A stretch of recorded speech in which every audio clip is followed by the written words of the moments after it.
नमस्कार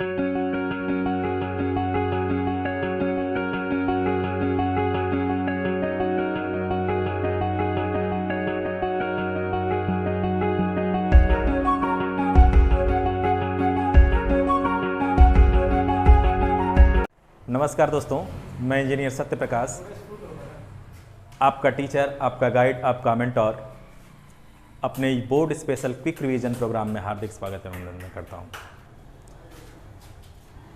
कक्षा 10th maths for class 10 में आप लोग पढ़ रहे हैं दो चरों वाले रैखिक समीकरण, यानी कि linear equation in two variables.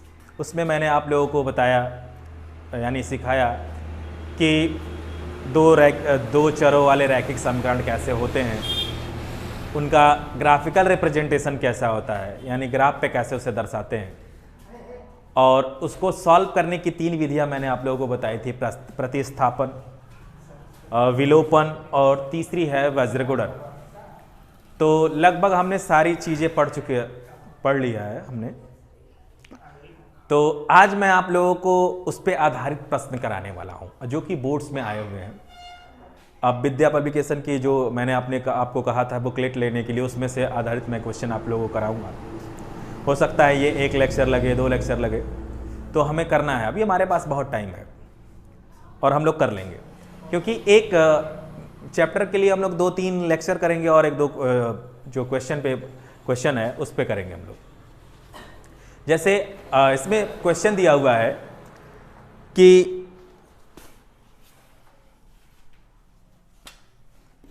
ax plus by plus c बराबर 0 कह रहा है कि a b c अगर वास्तविक संख्याएं हो तो उनके बीच में ऐसा कौन सा संबंध हो कि जिससे इसे हम दो चरों वाले रैखिक समीकरण कह सके।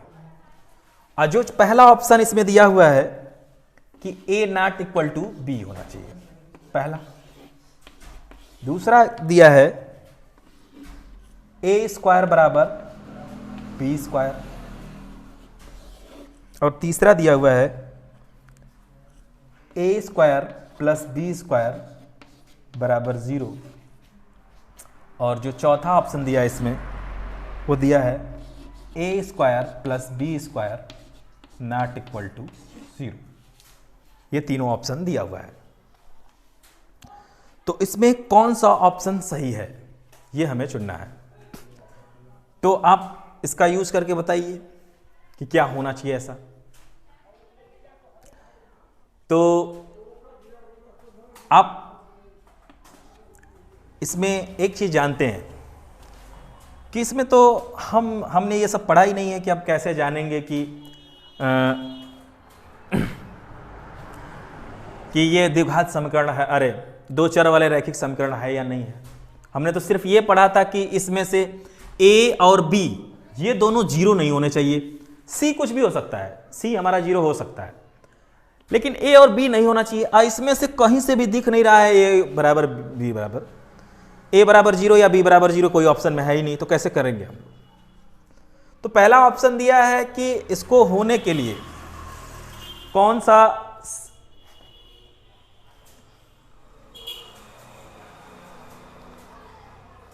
नहीं है, तो a not equal to b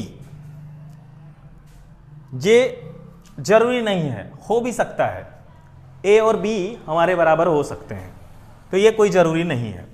a square बराबर b स्क्वायर, अगर a और b हमारे बराबर हो गए तो उनके स्क्वायर भी बराबर हो सकते हैं। तीसरा है a square plus b square बराबर 0। आप जानते होंगे कि दो संख्याओं का वर्ग जो होता है 0 वो तभी होगा जब दोनों संख्याएं ही क्या हो जाएं, 0 हो जाए। या फिर किसी के वर्ग का जो किसी भी संख्या का वर्ग मिनिमम कितना हो सकता है, 0, नेगेटिव तो कभी हो ही नहीं सकता। यानी कि अगर a square plus b square दोनों 0 हैं, इसका मिनिमम वैल्यू 0 है और इसका भी मिनिमम 0 वैल्यू है, इसका मतलब है कि a बराबर भी 0 है, b बराबर भी 0 है। और a बराबर 0 रखेंगे तब इसमें से एक चर खत्म हो जाएगा और b बराबर 0 रखेंगे तो y भी, दूसरा चर भी खत्म हो जाएगा और सिर्फ हमें c बराबर 0 मिलेगा, और जो कि ये संभव नहीं है। इसका मतलब यह है कि हमारा a square plus B square 0 ना होने का मतलब है कि ना तो इक्वल टू 0 होना चाहिए और ना ही b बराबर हमारा 0 होना चाहिए। इससे ये निष्कर्ष निकलता है। तो ऑप्शन नंबर हमारा कौन सा सही है? डी। हमारा ऑप्शन नंबर डी सही है। तो आपने देखा कि इसमें डायरेक्ट क्वेश्चन ना पूछ के उसने एक नए तरीके के एक्सप्रेशन में यानी व्यंजक में दे दिया कि a बराबर नॉट इक्वल टू बी। और ये कंडीशन आपको पता होनी चाहिए कि दो संख्याओं का वर्ग का जो योग 0 तभी होगा जब दोनों संख्याएं अलग अलग 0 होंगी। और यहां के कंडीशन के लिए a और b 0 नहीं हो सकते, क्योंकि a और b के 0 होते ही x और y का कोई महत्व नहीं रह जाएगा और आपका दो चरों वाले रैखिक समीकरण कभी नहीं कहलाएगा। तो ये रहा आपका पहला क्वेश्चन।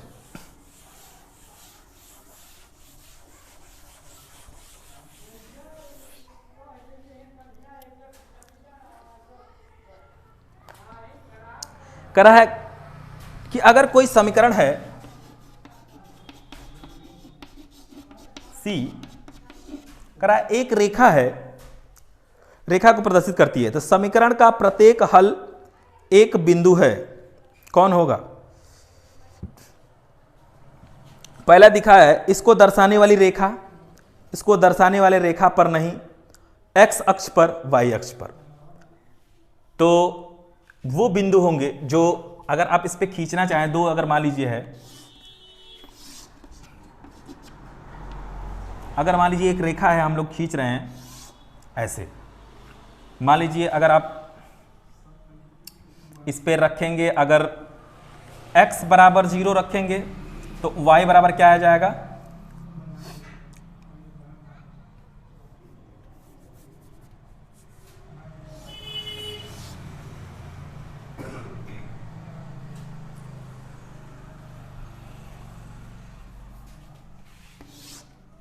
अगर x बराबर 0 रख दें तो y बराबर हमारा क्या आ जाए? माइनस c अपान b। और y बराबर 0 रख दे तब तो माइनस c अपान a। ये होगा हमारा कट बिंदु। तो कह रहा है कि इसको दर्शाने वाली रेखा पर ही बिंदु इसके हल होंगे। क्यों? क्योंकि इस पे जो लाइन को जितनी भी बिंदु होंगे इस पे रखोगे सेटिस्फाई करेंगे, कॉमन पॉइंट्स हैं। तो इसके जो हल हैं इसको प्रदर्शित करने के लिए रेखा पे सब पे वो लाई करेंगे।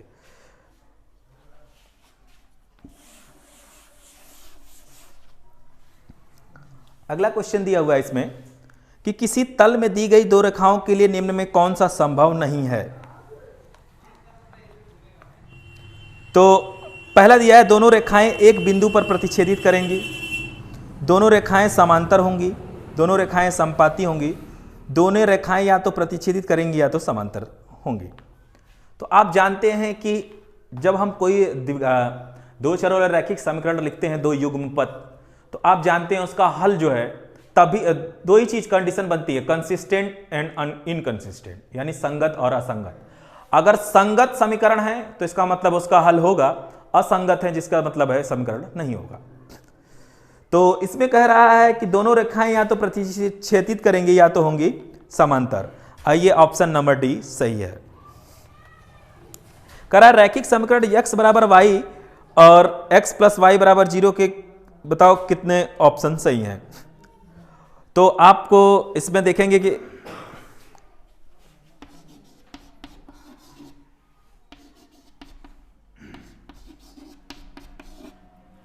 तो कह रहा है कि इसके कितने हल होंगे। तो यहां से आप देखेंगे कि x माइनस 0 और यहां से देखेंगे कि x प्लस, दोनों 0 आ रहा है।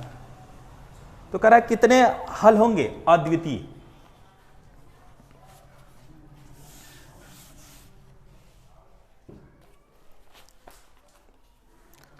अब थोड़ा सा बढ़िया वाला सवाल करते हैं हम लोग। क्वेश्चन हमारा 2x प्लस 3y बराबर 18 और x माइनस 2y बराबर 2, इसका हल निकालना है। अगर आपके बोर्ड के क्वेश्चन पेपर में अगर विधि का अगर जिक्र नहीं किया है, उसने विधि का जिक्र नहीं किया है, इसका मतलब है कि आप स्वैच्छिक है वो चीज, वो आप अपनी मर्जी से कर सकते हैं। यदि किसी विधि का उसमें बताया गया, इसी विधि को उसका जिक्र किया गया है, तो उसी विधि को अपनाएंगे आप लोग। तो आप जानते हैं कि हम लोग जो विलोपन विधि है, वो अक्सर हम समीकरण सॉल्व करने के लिए हम लोग विलोपन विधि करते हैं। तो विलोपन विधि में हम लोग ट्राई कर लेते हैं विलोपन विधि के लिए। तो एक चीज कर सकते हैं, अगर ये समीकरण संख्या 1 है, समीकरण संख्या 2 है, तो इसमें हम लोग 2 से गुणा कर लें। तो पहली वाली समीकरण तो ऐसे ही रहेगी, और इसको करेंगे तो 2x माइनस 4y बराबर 4, और दोनों को घटा लेते हैं, ये कैंसिल हो जाएगा। 7y बराबर हो जाएगा 14, और y बराबर आ जाएगा आपका 2। इसमें रख देते हैं, यहां पे समीकरण संख्या किसी एक में रख देते हैं। x माइनस 2 इंटू 2 कितना होता है 4, अब बराबर कितना हो गया 2। तो x बराबर कितना हो गया 6, क्योंकि 6 दूना 12, 3 दूना के 6 2 8। x बराबर 6 और y बराबर 2। इसको कोऑर्डिनेट के रूप में लिखना चाहें अगर निर्देशांक के, तो इसको लिख सकते हैं 6,2। तो ये रहा आपका सलूशन। अगर क्योंकि इसमें क्या नाम है आपका विधि का जिक्र नहीं था, तो हम लोग कोई भी यूज कर लिए हैं। सबसे पहले सबसे ज्यादा हम लोग यूज जो करते हैं विलोपन विधि करते हैं।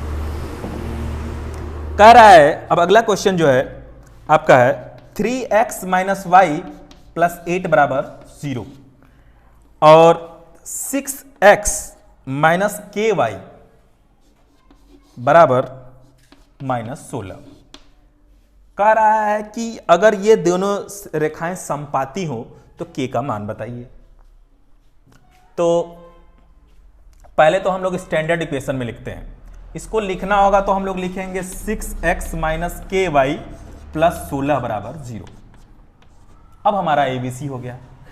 तो आप जानते हैं कि समपाती होने के लिए A1 अपान A2, B1 अपान B2, C1 अपान C2 होना चाहिए, यानी कि 3 अपान 6 बराबर है 1 अपान के, क्योंकि माइनस माइनस है, और ये बराबर है 8 अपान 16 के भी,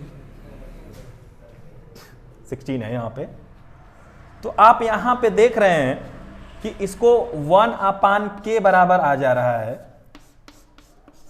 1 अपान 2, यानी आपका होना चाहिए के बराबर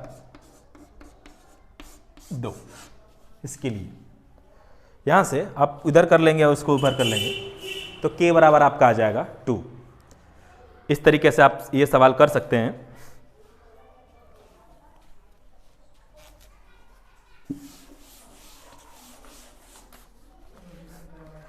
अगला सवाल दिया हुआ है कि 3x प्लस 2ky बराबर 2 और 2x प्लस 5y प्लस 1 बराबर 0। कराइए ये दोनों परस्पर समांतर रेखाएं, परस्पर समांतर हैं, तो k का मान बताइए। तो आपको करना क्या है, आप जानते हैं कि समांतर रेखा होने के लिए, समांतर जब रेखाएं होती हैं उनका कोई सॉल्यूशन तो होता नहीं है, यानी A1 अपान A2 बराबर B1 अपान B2 होता है। तो हमें सिर्फ इन दोनों को बराबर करना है। तो सबसे पहले तो इसको इधर ले आए, 3x प्लस 2ky माइनस 2 बराबर 0। अब ऐसे भी c से हमको लेना देना नहीं था, इधर लाने का कोई मतलब नहीं है, तो आप चाहे तो कर भी सकते हैं और नहीं भी कर सकते हैं। इसको लिख सकते हैं 3 अपान 2 और 2k अपान 5।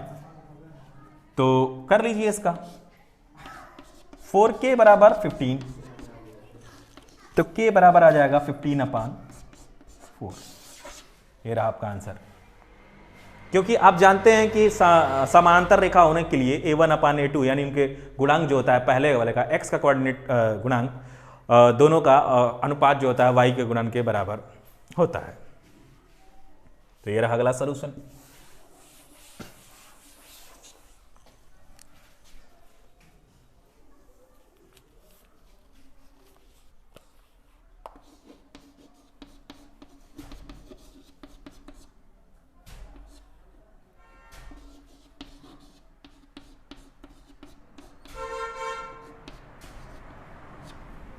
कह रहा है कि इसमें इसको प्रूफ करना है कि बताइए कि इसका कोई हल ही नहीं है।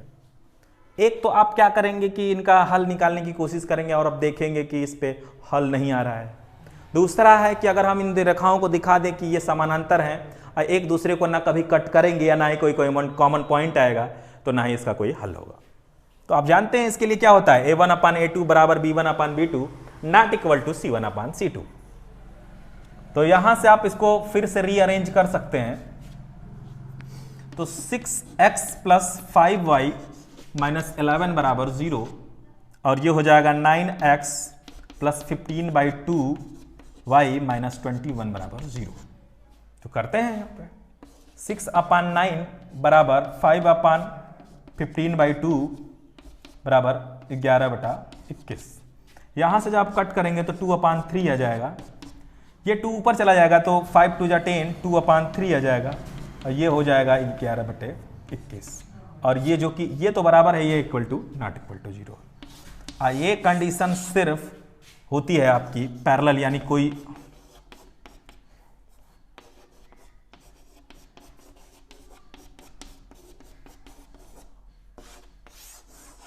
जब समांतर होती है रेखाएं, इसका कोई हल नहीं होता है।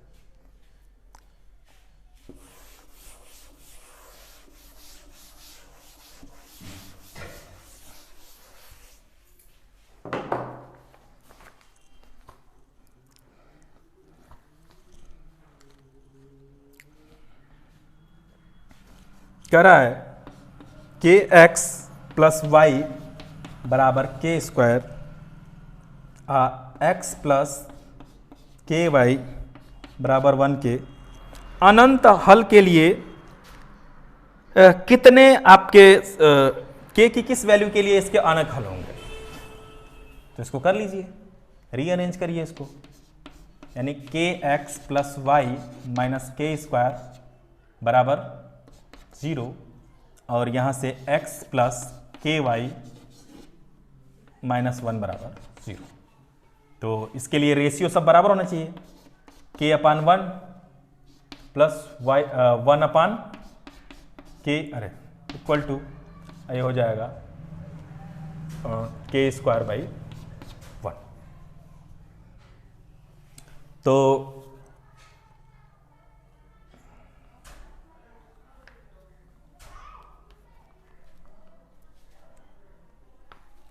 आपका यहां से आप देखेंगे कि k² बराबर कितना होता है, 1 आ रहा है। तो k बराबर क्या हो सकता है, ±1, यानी k बराबर ±1 के लिए ये अनेक सॉल्यूशन देगा।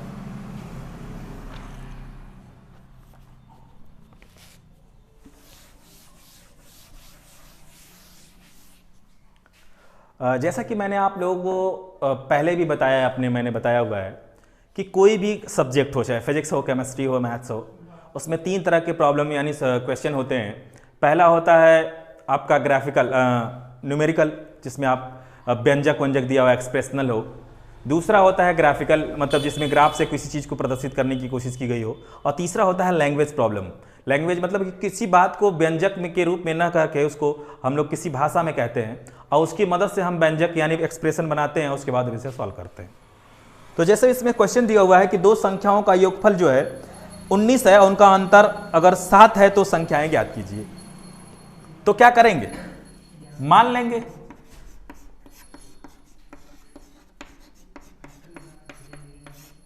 x और y है, तो उनका योग क्या होगा? योग आप जानते हैं x + y। ये हमारा 19 दिया हुआ है, अंतर दिया है x - y बराबर 7 दिया है। ये समीकरण 1 हो गया, यह समीकरण 2 हो गया। दोनों को कर देते हैं ऐड। 2x बराबर 26, x बराबर कितना हो गया 13 और x बराबर 13 हो गया तो y बराबर कितना हो गया,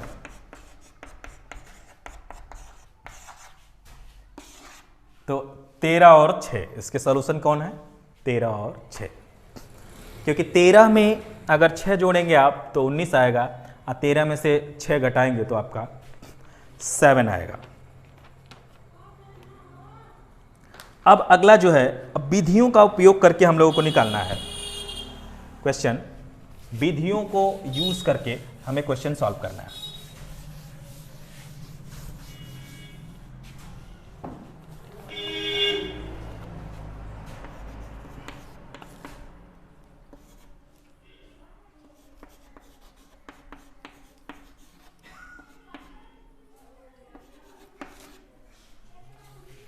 कह रहा है कि प्रतिस्थापन विधि से करिए इसको। तो आप जानते हैं कि प्रतिस्थापन विधि क्या होता है कि किसी एक को x को y में लिख लीजिए, चाहे y को x में लिख लीजिए और उसके बाद में इसको रखिए। तो यहाँ पे हमारा ये समीकरण ये 1 है, ये 2 है। यहाँ से क्या लिख सकते हैं, यहाँ पे x बराबर लिख सकते हैं y प्लस 2, तो रख लीजिए दूसरे समीकरण में।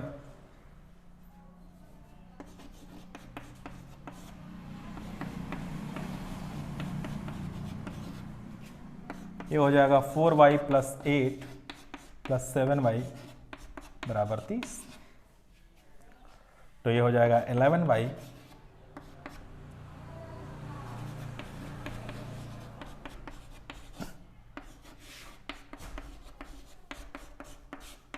y बराबर 2 आ गया। तो रख लीजिए x माइनस 2 बराबर 2, x बराबर y प्लस 2 था ही, आ गया 4। हो गया आपका, यही है प्रतिस्थापन विधि।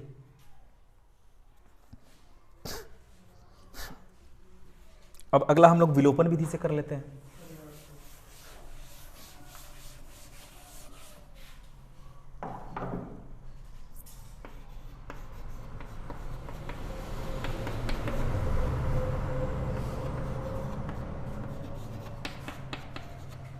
अब हमको करना है विलोपन विधि से। तो इसमें हम लोग समीकरण 1 और 2 में, पहले में 2 से कर लेते हैं, दूसरे में 3 से। तो ये हो जाएगा 6x माइनस 10y बराबर माइनस 2, और 3 से करेंगे तो 6x माइनस 3y बराबर माइनस 9। दोनों को घटा लेते हैं, ये खत्म। ये हो जाएगा माइनस 7y, ये हो जाएगा 7।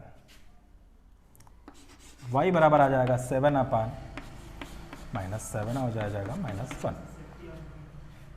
तो किसी एक समीकरण में रख लीजिए।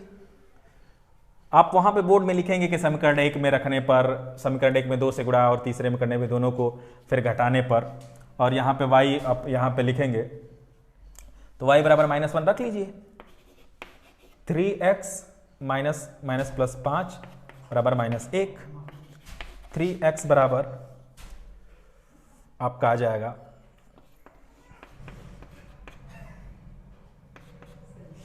4, तो x बराबर हो जाएगा 4/3।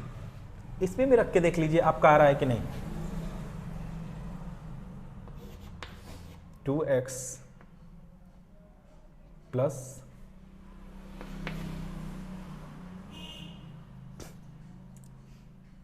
1 बराबर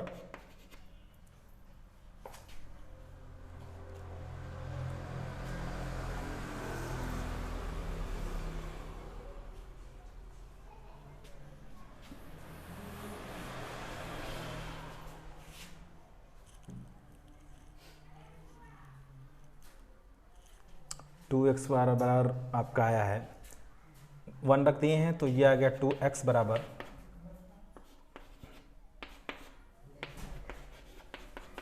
-4, x बराबर -2 आ गया। वहाँ से आपका गलत आ गया था, फिर से इस पे रख सकते हैं। तो ये रहा आपका आंसर, x बराबर -2 और y बराबर -1।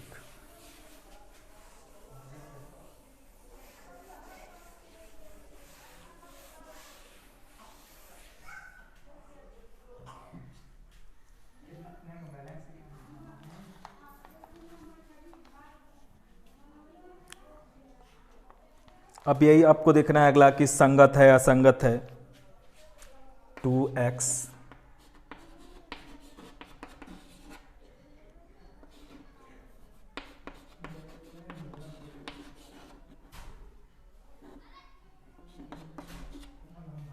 संगत असंगत देखना है आपको। तो 2x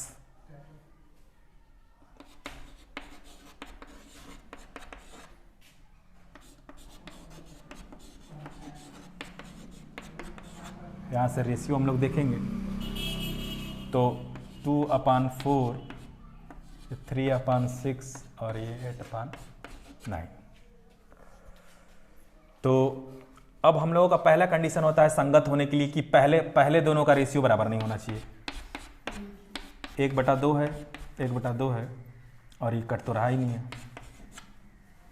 आप यहाँ पे देख रहे हैं कि ये दोनों बराबर हैं, ये तीनों बराबर नहीं है, यानी A1/A2 बराबर है B1/B2 के, but not equal to C1/C2। और ये कंडीशन होती है जब इसका कोई सोल्यूशन होता है, यानी ये इनकंसिस्टेंट है। इनकंसिस्टेंट का मतलब होता है कि जिसका कोई हल ना हो। तो यहाँ से आप देख सकते हैं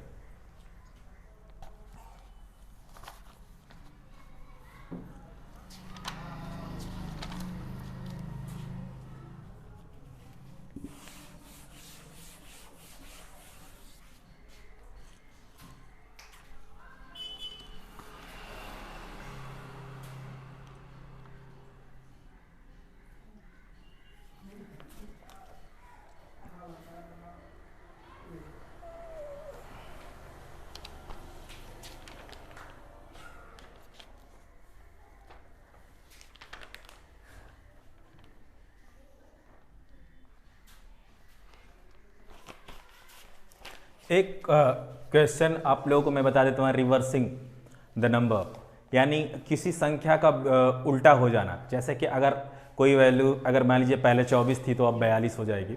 इस पे आधारित के क्वेश्चन है।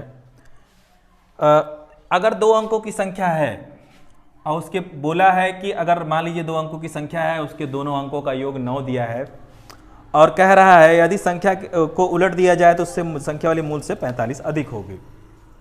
तो संख्या बताइए। तो मानेंगे पहले अंक कौन कौन है, x और y। अंकों का योग हमारा क्या दिया हुआ है, 9। समीकरण तो एक बन गया। अब कह रहा है कि जो मूल संख्या है, इससे बनने वाली संख्या कौन सी है। अगर मान लीजिए अगर आप 2 अंकों की 2 4 लेंगे तो इसको क्या लिखेंगे, 4 और इसको लिखेंगे 20, यानी इसको लिखना होगा तो इसको लिखेंगे 10x + y। और कह रहा है कि मूल संख्या जो है 45 अधिक है।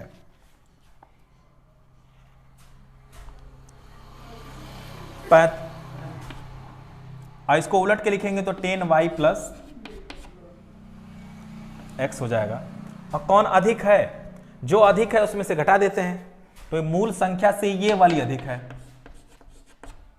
तो घटा दिए, इसको ले आइए इधर। तो यहां से अब जब इधर ले आएंगे तो ये हो जाएगा 9x - 9y और उसको उधर ही रहने दीजिए -45। तो यहां से आप 9 कॉमन लेंगे तो x - y बराबर कितना हो गया आपका, ये आपका हो गया -5। तो आपके समीकरण ये दूसरा मिल गया, दोनों को ऐड कर लीजिए। x + y बराबर 9 और x - y बराबर -5।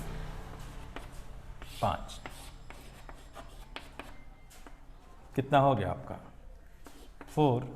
x बराबर कितना हो गया आपका 2।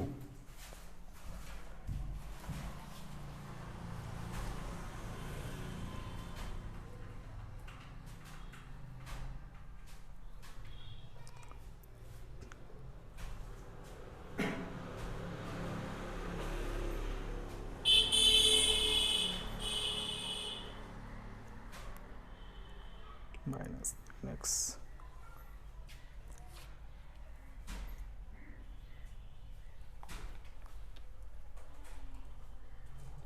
x बराबर आपका 2 आ चुका है।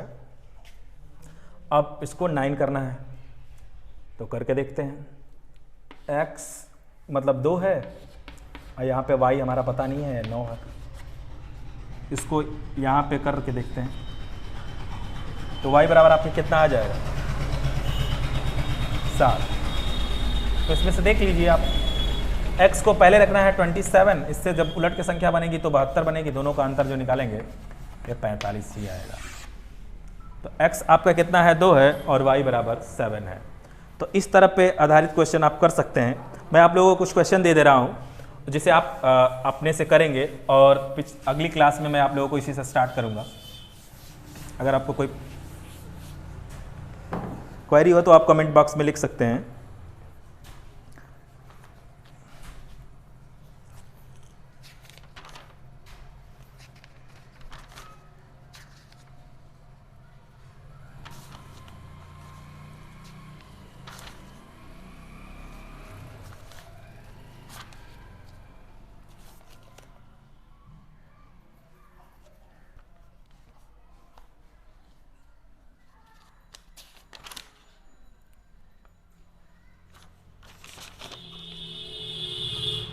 दिया हुआ है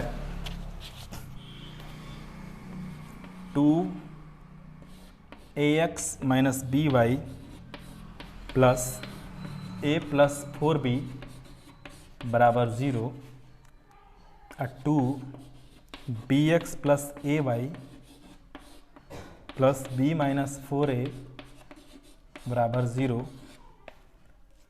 इसको करना है हम लोगों को सॉल्यूशन इसका।